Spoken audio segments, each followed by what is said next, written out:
Hello and welcome to the Train Right podcast. Today's guest, we have Will Benitez.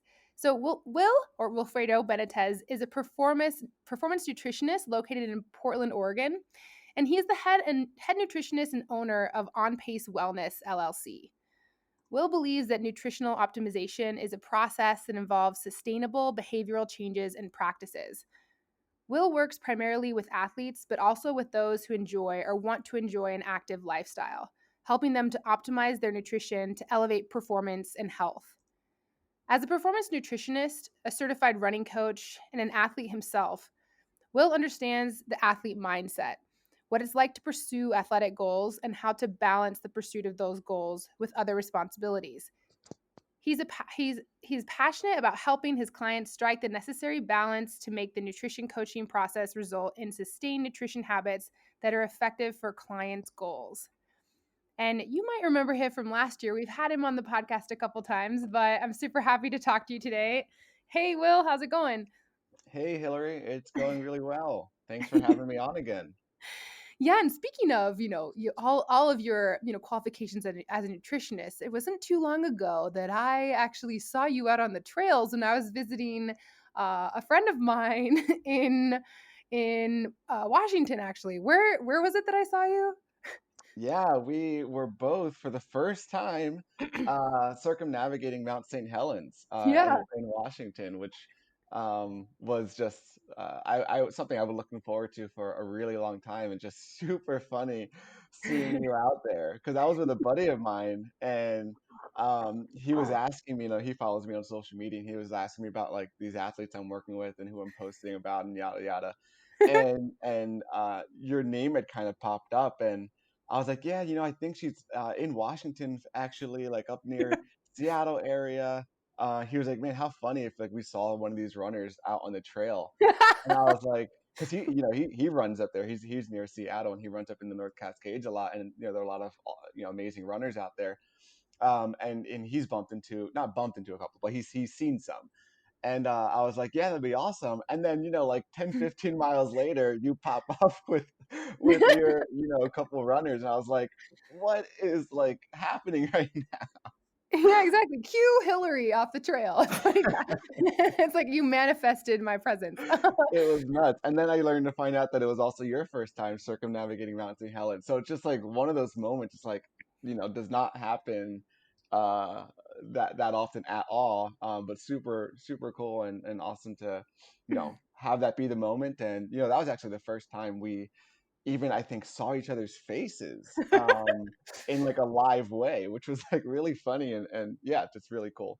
Yeah, I know, and, I know that, right? That's the joys of being able to work remotely and also, kind of the caveat that you never get to have these in-person conversations, but, I mean, so yeah, I met you, wow, like, probably nearly a year ago, I guess, was when we first started Yeah, talking, I think but we're approaching like pretty much a year. Yeah. yeah, so, I mean, I found it so useful to kind of discuss these different topics with you because not only are you an athlete yourself, but I think you help a nice range of, elite athletes to just super active people or just a nice range of just people in general. I think obviously specializing in athletes. And so in the past, we talked about what it looked like when nutrition for resting periods or that was one episode, so you guys can kind of go back in the podcast notes if you want to kind of look for more podcast episodes with Will. Another topic we did was kind of what nutrition is like when you're in a training for something, a high intensity period. But today I actually wanted to the theme of today, why we think diet is a four-letter word. And I think this is going to be an interesting topic. But first, so, well, you're a nutritionist. So when people come to see you, what exactly is it that you can help them with? And what are they looking for when they come to see you? Yeah, no, that's a great question. As you kind of mentioned, like I work a lot with athletes, and as you mentioned at the top of the recording, my introduction, if you will, I work a lot with people who just live that active lifestyle, and or who want to, right? Who maybe they did so in the past, and then life happened, and maybe they started a family, or they dealt with injury and just not kind of never came back to the sport. Whatever the case is, everyone has their own reason. But I just seem to both attract and am attracted to those kinds of people who value, right? At the very least, they value movement, and they value um, living their best self through being active. And Mhm. maybe that is them identifying as an athlete per se, although there are many people who don't give themselves enough credit, and they won't call themselves an athlete, but they're doing the things. They're out there, they've got the mindset, they've got the drive, and I just love supporting them. And so um, what I help them with, whether they're elite or whether they're just starting out or coming back to it, is essentially, fine tuning and optimizing their nutrition, and making their nutrition work for them instead of work against them. And, Mhm. and what that, kind of looks like broader scale is, they've got these goals, right? Everyone has their own goals. If you're an athlete, you're trying to perform better, you're trying to recover better, trying to prevent injury. If you are more of a day-to-day kind of active person, maybe you're just trying to be consistent. Maybe you're trying to, balance out your meals better, or find some different options because you're just kind of in a rut with your food options. Mhm. Um, Whatever those goals might be, I am making sure that their nutrition, meaning both what they're intaking and then also just their general kind of approach to it, Mhm. matches everything that's going on about them, right? Matches their goals, it matches their lifestyle. It's something that really fits them versus them trying to fit into the dietary approach, which is something that we're going to talk a little bit more. Mhm. Um, but that's really kind of my goal. And like I said, it doesn't matter where you're at on the athlete spectrum. I think everyone can benefit from that because it's again finding out through the journey that is nutrition, um, what is and how can I make food best support whatever I'm trying to do, and everyone can resonate with that. Yeah, I mean, I love that, and that's actually why everyone's story is a bit different, and so this is kind of how I found you is, I was actually going through a different change. I was in a foreign country, and kind of the food accessible to me was a little bit different, but it's all food, so it's kind of just like figuring out, okay, like how can I best like kind of deal with these changes and like meet my athletic goals, and yeah, it's been really interesting because this is actually funny because it's something that it's kind of my pet peeve. This whole idea of uh, like this diet culture. So, I mean, let's dive into this. And to you, what does dieting mean, like in your opinion? And why do you think dieting, quote unquote, is not a good term to use in the first place? Yeah, I mean, I can kind of answer both of those questions with the same sort of response. We can kind of dig in a little bit too. Mm, Uh, Both kind of imply, both mean like how I see it, and also just why I don't think it's a good term in the first place. Is it implies like two things, I think. One, this like temporary nature of it. When people kind of wrap their heads around diets, they think of like trends, if you will, and right. like cleanses, or 30-day programs or what have you. And I think there's this understanding, and perhaps it's wrong, perhaps it's not, but there's this understanding around dieting where it's like, okay, I'm doing this for how, just for now, or for the next month, or, I'm doing this for this year until I reach this goal. And it's like, and then what? Like, why are we kind of setting ourselves up only for short-term success if we even reach that success? So there's this like Right. temporary nature around dieting, and around nutrition when you view it in that way, that I don't think serves people the best way. Like maybe it does get them to, that short-term goal. And maybe and hopefully they are learning something just from the experience, right? Hmm. Um, but again, I love setting people up for long-term success. And I love, if we're putting in that kind of effort, I want it to be sustainable and to be healthy in that way. And again, I just don't think like diet culture and using diet and having that like kind of hopefully more and more outdated mindset around nutrition is serving people in the best way. And then there's this other piece, which is like when people think of diet, when people like talk about diet, there tends to be this like rigidity. Mhm. around nutrition, like, oh, so what diet are you following? Meaning, like, what are you eating, or mostly what are you not eating? And then seems to be like this, you're almost kind of like making sure that you don't fall off the wagon and like, oh, I can't eat that, I'm on this diet, or I'm Mm. following this, therefore I can't do that. And that being said, some of that can be good stuff. Like maybe you are nixing some, like, not super healthy nutritious foods from your nutrition by doing this. And so like there can be some positives there. But I think when you like get into that frame set and you get into the language around diet culture, there's a lot of like negative. There's a lot of Mhm. no, there's a lot of I can't, there's a lot of that's bad. And I think again, long term, for just optimal healthy food relationships, that's Mm. just like the wrong language, right? Like it's like going about it in this different way. Instead of, I can't, or that's bad. It's I'm not going to do that right now for these reasons. I'm following my why here. Or Mhm. um uh I can do that in moderation because I've reinforced and worked on and got into this healthier relationship with food. And but right now, diet culture is not exactly supporting that. And I think, when we think of diet, we just have those two things kind of working against long-term success, the whole rigidity of it, and then just the kind of finiteness to it. Yeah, and I think it's actually an important distinction, and this is something I think we can dive into too. Is that there's a huge range, right? It's like the you spoke at the very beginning of this. It's individual, like specialized nutrition plan, kind of meeting the needs of what the person's goals are, or their current their current status quo of what they're doing from an activity standpoint or a sports performance standpoint. And this is a huge range. Like there's definitely a difference for elite level athletes, or to someone who's even just training a lot, or a very active person who has an active job, and this kinds of things. And I think, like you said, it can get pretty rigid when we're talking about, okay, I can't have this, I can't have that, but you still have a pretty high demanding energy output.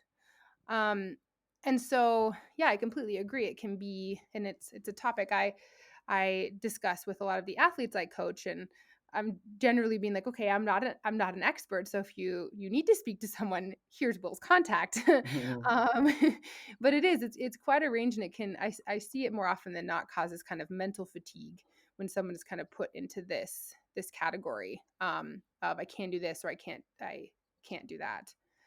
Um, and so I guess, yeah. So can you get into some just specific examples of, the different needs for different types of people, and then why you think a specialized nutrition plan is the best way to go, as opposed to kind of a more traditional, quote unquote, diet category?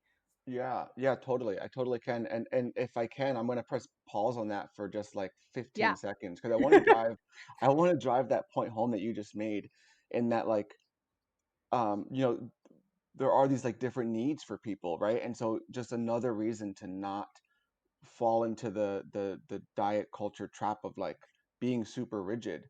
Often people are kind of doing two things at once when they're trying to improve their health. They're trying to be more active, whatever that looks like. Maybe they're just starting a walking regiment, or maybe they're buying some tennis rackets and they're going to go to the local tennis court for a little bit, a couple times a week, like whatever that looks like for them. They're getting more active. And then, to supplement that, or to just to kind of, have something right alongside with that, they're changing up their nutrition or paying more attention to their nutrition. And so you're right, like they're both of these things are happening. Like one, you're demanding a little bit more of your body than maybe you have been in a while.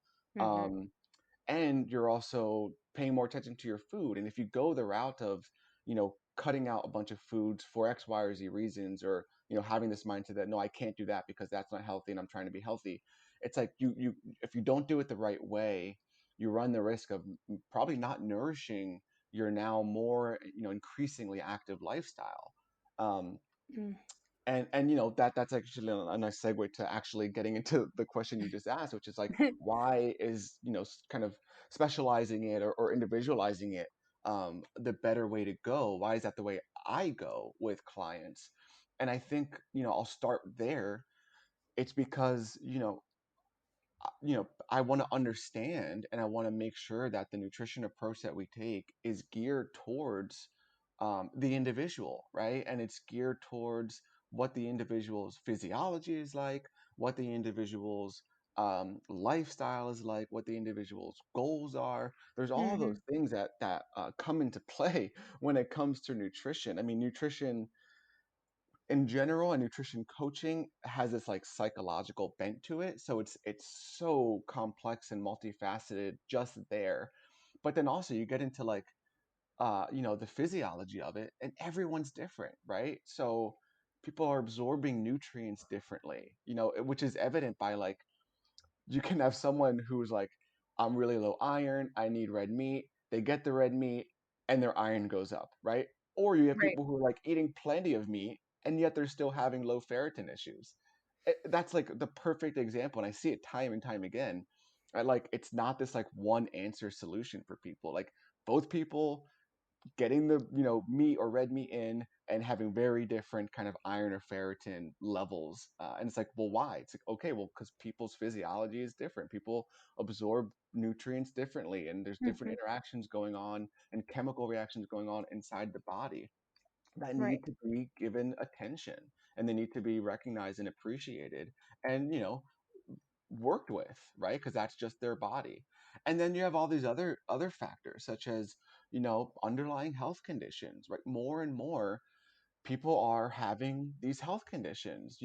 Mhm. Autoimmunity, especially in women, is just like, I don't want to say through the roof in terms, like, I don't want to scare people that it's just like it's just running rampant out there, but it is kind of increasing as the years go on, that more and more women are likely to have some sort of autoimmune um, condition for a period of time, or what have you. But that's just one example, right? Of course, we all know like the obesity epidemic has been going on for such a long time, and heart Mhm. disease and hypertension has been increasing as decades go on. Like, there are all these different health conditions that people are having, and rightly so, trying to pay attention to their nutrition and improve their health because of these things.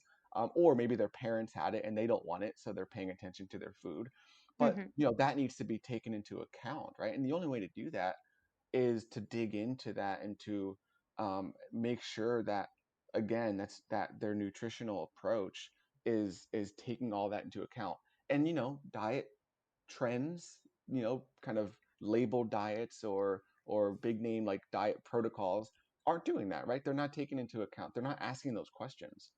Mhm. Um, and then, I'm just going to name a couple other factors in there. You've got medications that you need to be aware of, right? Different people have different experiences with antibiotics. Well, that's going to destroy the gut microbiome. Like, you need to Yeah. dive into that and like understand what people's history are like, because we're seeing that even if we're on like extensive antibiotic protocols in like high school or like early college years, that can still be messing with your gut microbiome health, well into your 30s or 40s. Like, that history really does matter and can really Right. explain a lot. And then you have just life, right? Like, you've got this different stressors. Everyone's got a different type of job. They're sedentary or they're not. They have family life going on or they don't. They have a stressful work environment, or they, are working from home and controlling their own schedule. Uh, Hi, I'm in there.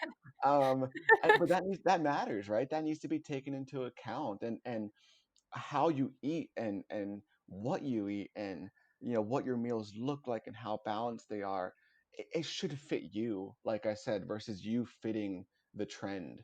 And the only way to do that is to um, take a step back, not follow the trend for what it is, and to whether it's working with someone or you doing it on your own, but figuring out, okay, how can I make my nutrition work for me? I think that's like the way to go about kind of specializing your nutrition for you.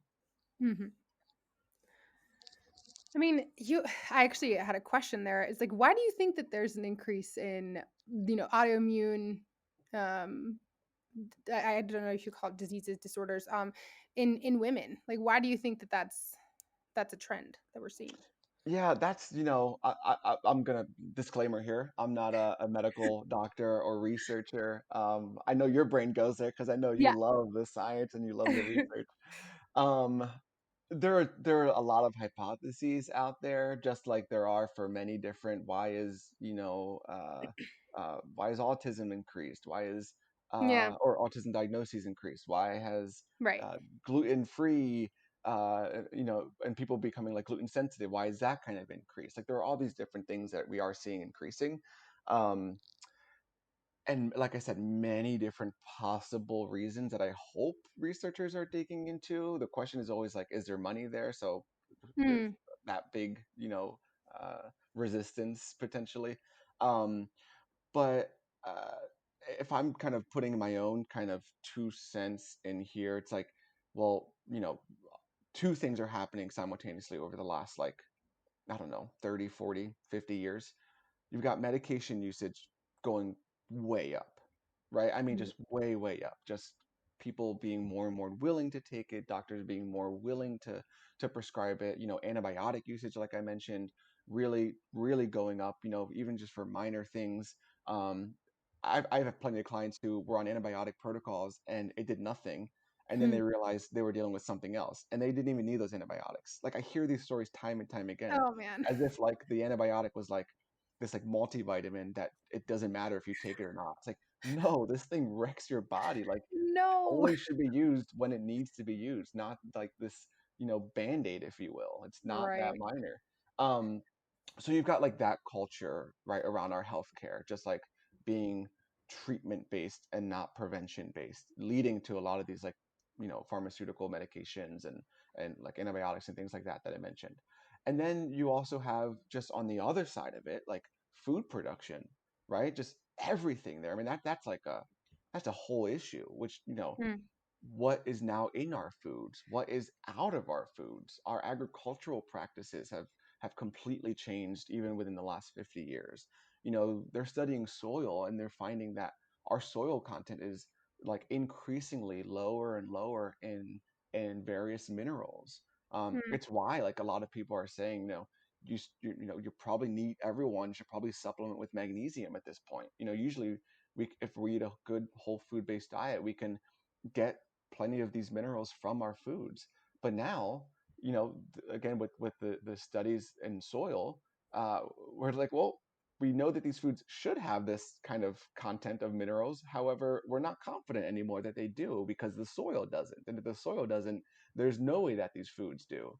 Mm. Um, and who knows? I think that those two main issues are behind a lot of what's happening in our Yeah.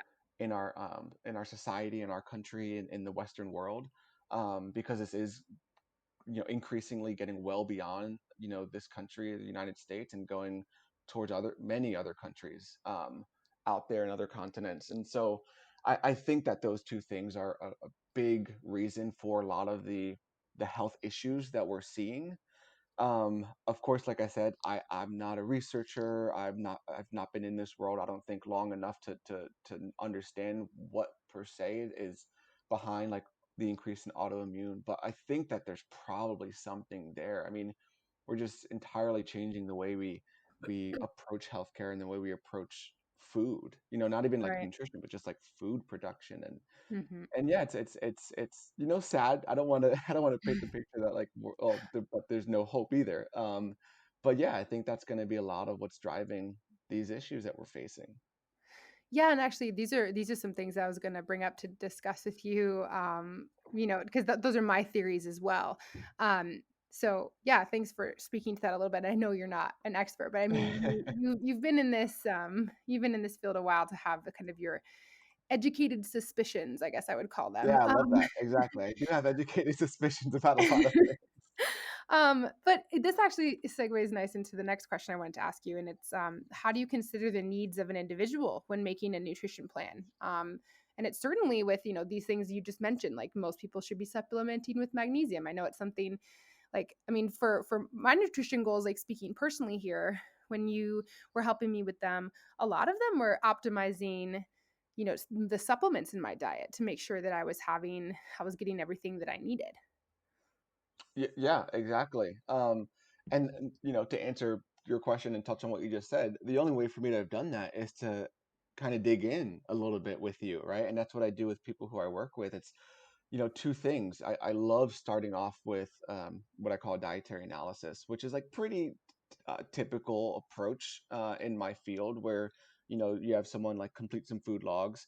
Now you've got some professionals who just kind of look at those food logs and they just kind of base their recommendations or kind of feel like they have a decent understanding just from like reviewing them. I like to go in a little bit more and actually try to find out like not only what the calories and macronutrients are probably like, but what they are like. I like to kind of see those numbers on my end. I don't like to get the client too bogged down with those numbers, but I want to see them just to kind of get a better sense. And I also want to see the micronutrient content, right? Like you talked about, like I want to see what their vitamins and mineral intake is like. I want to see what their omega-3 fatty acids are like. I want to understand certain ratios that need to be kind of assessed and should be in proper order. And the only way to do that is kind of through a proper dietary analysis. So I love doing that in the very beginning when I'm working with someone. But here's what I love doing more: asking questions and Mm. listening. Right? There's two of those things that people, obviously very basic, right? And very simple and should be part of any kind of like coaching, communication style or in any relationship that involves someone influencing the others. Like ask the right questions. And I like to ask plenty of questions and then listen, right? Listen to what the person's saying, whether in response or even just what they're saying just because they're saying it. And maybe there's something there too. But it's when you ask, enough questions and perhaps the right questions. And I don't know if I'm there yet. I know I ask a lot of questions, but I'm sure over the years I'll continue to learn what those right questions are. And perhaps that's just a forever journey. Um, but I do make sure to ask a lot of questions because I want to understand everything about that person. I want to understand their story, right? Their background, their experience with nutrition, their experience around trying to, achieve those goals in the past. I want to know their why, right? I want to know their exercise, their current exercise regimen. I want to know their history with exercise. I want to know what their stress levels are like. I want to know what their you know, uh, medication history or current medications are. I want to know how they sleep. I mean, geez, sleep is like one of those Mm. things. Again, I work a lot with athletes. We all know that athletes need to sleep sufficiently. Um, so I asked that question. I want to know what their sleep story is like. Are they sleeping well? Are they sleeping enough? Nutrition is just part of so many things, right? It's like Mhm. I always talk about this cycle where you've got like stress and nutrition and sleep. Like I feel like those are the big three things that I focus on as a nutritionist. And each one of those being off can influence the other greatly to the point where potentially, if not addressed, they start to influence another thing that perhaps wasn't influenced in the beginning, right? So Mm. stress maybe influence, like maybe you were sleeping really well historically, you've been a great sleeper, never had any issues. All of a sudden, let's say you get a new job or you lose a family member or something else happens, right? You got this big stressor happening and it just doesn't go away. Now you're eating differently, right? Because now you're trying to cope with that stress and maybe you didn't even realize it. And then all of a sudden now your sleep is like poor, right? Like you used to be a great sleeper and now, for the last couple of years, you've just been the worst sleeper ever and you have no idea why. And Yeah. I need to know that full picture because I can see now, oh, this incident happened, 3 years ago and completely changed, your physiology almost and like how you approach life and how you eat and look at what it's done. Like it's affected your sleep. Now you're eating more sugary foods because your body's just tired and stressed and all of that. And you're not sleeping well. So your like body really wants energy and it's going to go to sugars for that. So I ask those questions because I think that it's so important to understand who's in front of me and who am I working with. I'm not just working with the person who wants to run more or to jump further or to play a 90-minute game better than they ever have before. I'm dealing with someone who has so many different needs and has such a history to them that really does influence their physiology, it influences their psychology, influences how they look at food. Like I need to know that full picture. And so I do my due diligence and ask those questions and listen to the response and really always try to fine tune things to make sure that I never forget that I'm working with this person, not just a person. I love that because you're right. It's so interconnected, and it's kind of. I mean, my experience as a coach is, honestly, like optimizing not only the workouts to make someone faster for or prepared for their goals, but it's also just managing kind of the life stress and yeah, all of these kind of multidimensional problems that actually make it really interesting. It's really cool because I feel like everyone is in a N of one, from a scientific perspective. Yeah, Um, but I guess I had a specific question here. I mean, you kind of explained what a lack of sleep might do for someone, um, and what maybe the foods that they would crave. But maybe if someone's having trouble with sleep, what's something that you could do nutritionally to like optimize that? yeah, Within. totally. So there are several things that can be done. And of course, what works for you might be different than what works for the next person, but I'll throw a couple, tips out there for people. Um, something that happens at nighttime, and there's so many hypotheses as to why this is. I've heard the circadian rhythm just kind of increases your cravings, or, maybe you're not getting enough protein throughout the day, and so you're craving sugars at night, or maybe it's because you're eating sugars that you're craving sugars at night. Um, Again, I've heard so many reasons why, but that could be one thing is like kind of pay attention to how you're snacking at nighttime, because those sugars might be kind of disrupting, your blood sugar and, kind of causing spikes when really at nighttime we should kind of be calming the body down. And that can kind of not set yourself up for success just heading into, into your bed and into sleep. Um, another So pay attention to that, right? And maybe trying to find some other solutions. And my next tip is actually what potentially one of those solutions might be, which is to actually get some protein in at nighttime versus sugary carbs.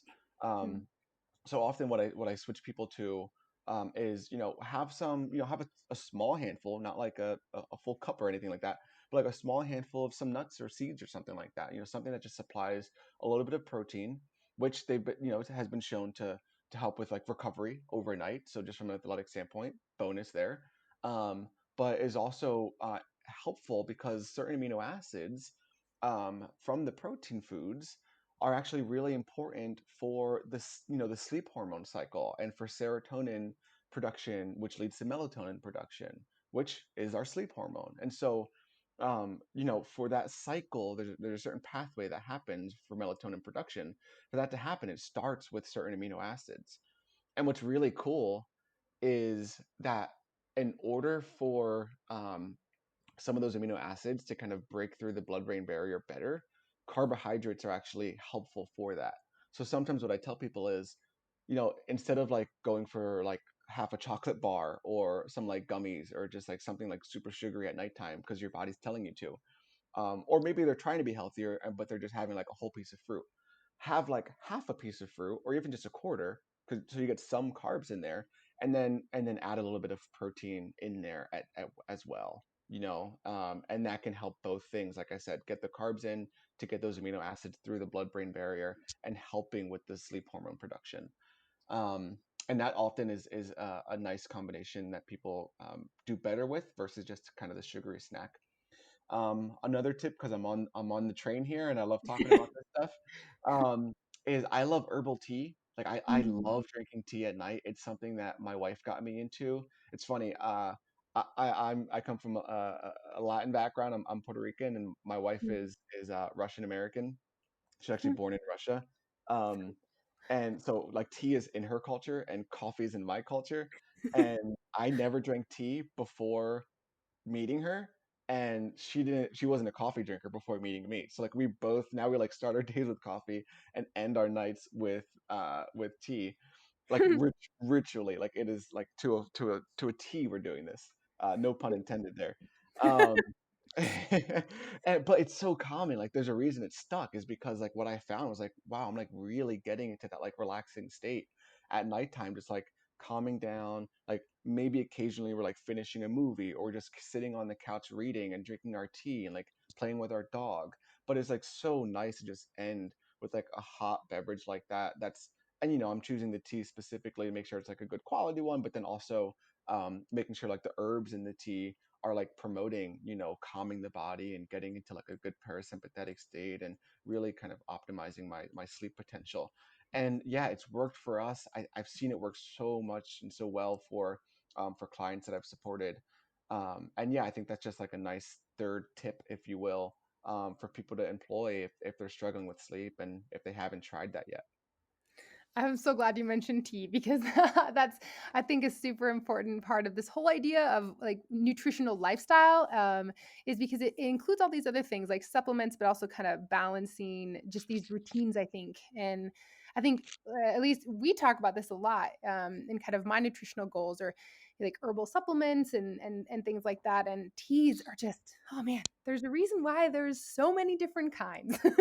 So And many different kinds, yeah. and part of like the history of like food and medicine, right? Like when you dig into like what was going on thousands and thousands of years ago, like tea has just been around forever.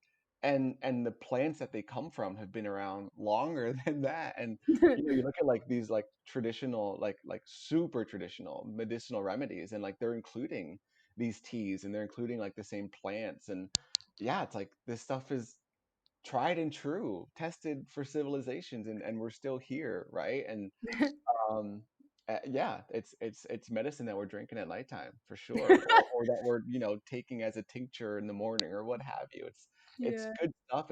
It's real stuff too. That's the key there. It's like it's not this like synthetic supplement that this company is like creating in a lab. Like this is these oils have been extracted, or these leaves or parts of the plant have just been cut and like put into bags. So yeah, there's some processing that's been done, but it's coming right from the source. It's natural stuff, whether we call it a supplement or not. Yeah. Oh, I love that. And yeah, I mean, I just think that this is such a great message, like just kind of the theme that we're talking about. And yeah, I'm just wondering, just kind of like to close things out. I mean, yeah, even within diet and nutritional lifestyle, just to emphasize, there is this need for individualization. And I think you've covered a lot of good kind of areas where that might be the case for specific for certain athletes. But yeah, is there anything else you want to add to just to emphasize this overall point? Yeah, yeah, I do. So it's like, you think of like I mentioned like following a diet or following a trend or something like that. And not to say that like I don't want to shame anyone. Like if that's where you're at in your journey, or like what's going to get you to like better health, try it out, right? Like be open to something else if it's not working, but okay, go, try keto, or try being vegan or vegetarian, or try the traditional paleo route if that's something that's like really calling you, right? Like I want people to have this journey and to like have these experiments, because I think that's where we learn the best. And we are going to learn so much no matter what we try or don't try. So, or sorry, I mean, you got to try something to learn it. So no Yeah. matter what you try, you're going to learn something. So do it, right? Like if that's what you're called to do, again, have those experiences. But know this, that even within like the trend or the diet or the cleanse that you found online, or the program that your friend kind of reached out to you about, like, hey, do this with me. Even within all of those things, which have like pretty set guidelines, right? Because they're like kind of appealing to the masses, and like there's only one way to do that. um Remember what I've kind of talked about and hopefully drove home is like everyone's different. So like even within vegan, or even within vegetarian, or even within the carnivore diet, um everyone has their own individual needs and reasons for why they need to approach nutrition differently, right? So for example, even if you are vegan, maybe you don't absorb iron uh, super sufficiently in general, so maybe you need to like pay extra attention to that. Or maybe you're trying to make sure you get enough protein and you're going vegan or vegetarian, and you don't like or can't tolerate some of those foods that are higher in plant proteins. So like you have to figure out, how am I going to modify to like fit my body's needs and restrictions. Um, and then on the opposite end, like, okay, you're uh, following the carnivore diet. You've heard great things. You're going to try it out. Yet seemingly, like I mentioned at the top of this recording, you aren't you're not absorbing iron properly. Like you're doing some lab work. You're just not looking good. You're not feeling good. Maybe there are some changes even within there. Even if your buddy's doing it just great and thriving, maybe you need to take stock and reflect on what you're actually doing, and maybe you need to change things up. Like again, you have these different needs because you're a different person. maybe you're taking a medication and someone else isn't, right? So that's Hmm. going to be huge to consider. Like again, even within these trends, remember that you're an individual, and that the person next to you who's like maybe coaxing you into something is an individual, and I think that's the key part. Or, and this is bigger, right? The person on social media is an individual, and just because it's working for them seemingly doesn't mean it's going to necessarily work for you. Like I think just that's like my drive home message is like remember that there is this like really intense need to make sure that you are realizing that you are you and your body's your body, and you need to figure out how best to support it, and just having that be like the guiding north star for your nutrition journey. If you just take a pause, take a breath every couple months or so, and just reflect on that, I feel like that's going to take you really far in making sure that you're doing things right for you. Oh, I love that. I mean, you mean really we don't have the whole picture when we're just looking at something on social media? I don't think so. I don't. We get a good picture often, right? But I don't think we get the whole picture. Yeah, and that's just something that I personally have loved working with you is because, like you said, you ask questions, and I mean, more often than not, we get into these like long discussions. I mean, lots of times it's about tea, actually. But I just think that that's really important because and this is reflective of my work as a coach too. Like communication is so important. So it's like oftentimes, I'm not the dictator and setting the rules. It's like I view it as an open conversation for us to be able to kind of work together and have a good rapport back and forth where I'm learning from the people that I coach and they're learning from me, and that's the same thing with working with you as well. And so yeah, I guess just to close, where can people find you? Like, where is the best? How is the best way to contact you? In the show notes at the end of this, you can find links to on Pace Wellness where you can contact Will. But let's just hear it from you first. Yeah, no, exactly. On Pace Wellness is my business, my brand. So on social media, I'm typically just on Instagram, but it's at On Pace Wellness. And then, yeah, my website is the same name, onpacewellness.com, and all my contact info is there. I try to make it easy for people who want to call or text or shoot me an email or send me a message. Just want to be easily accessible, and I am easily accessible. I'm pretty responsive if people want to just kind of schedule a quick call with me just to kind of chat about, hey, is this right for me? Do I sound like I'd be a good client, or do I sound like I'm ready for this nutrition journey, or this step in my nutrition journey? I'll say it like that. Yeah, happy to just have those kind of quick communication calls or back and forth emailing. So I hope that makes it easy for people to reach out, and I encourage you to do so. Right, I encourage people to take that step if they've been trying things on their own, and see what working with I don't even want to say a professional, just working with someone else can do for them. Or if you're just starting out on your journey and you're not sure if you want to work with a nutritionist just yet, don't. That's fine. Do some stuff on your own. Kind of take some tips out of what you and I, Hillary, talked about today, and do some good work on your own and experiment a little bit. And then maybe that leads you to working with someone, or maybe you find some really good solutions there. I just want to empower people to pay attention to their nutrition more, because that's where it's all going to start, and that's what matters the most. Yeah, I couldn't agree more. And yes, I will attest that you are quite responsive in it. And it's awesome. So we can, yeah, as much as I think sometimes I might, bug you if I like nerd out too much on these things, but No um, worries. No, you definitely don't nerd out too much. I love it.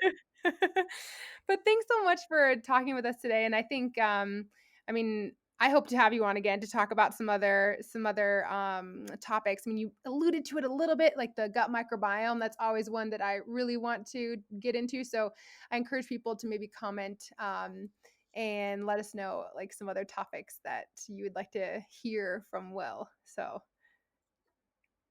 Yeah, that'd be great. I'd love to talk about that and other topics, see what kind of, what listeners are interested in learning. And it's always a great conversation with you, Hillary. So mm. I thoroughly enjoy these, and hopefully people are getting something out of it. But I know I am. I feel like I learn something every time we're talking, even though I'm not mostly the one speaking. I feel like I get a lot out of these conversations, and it's a thrill having them with you. Yeah, thanks so much. And we'll talk soon. All right, Hillary, thank you, and thank you everyone for listening.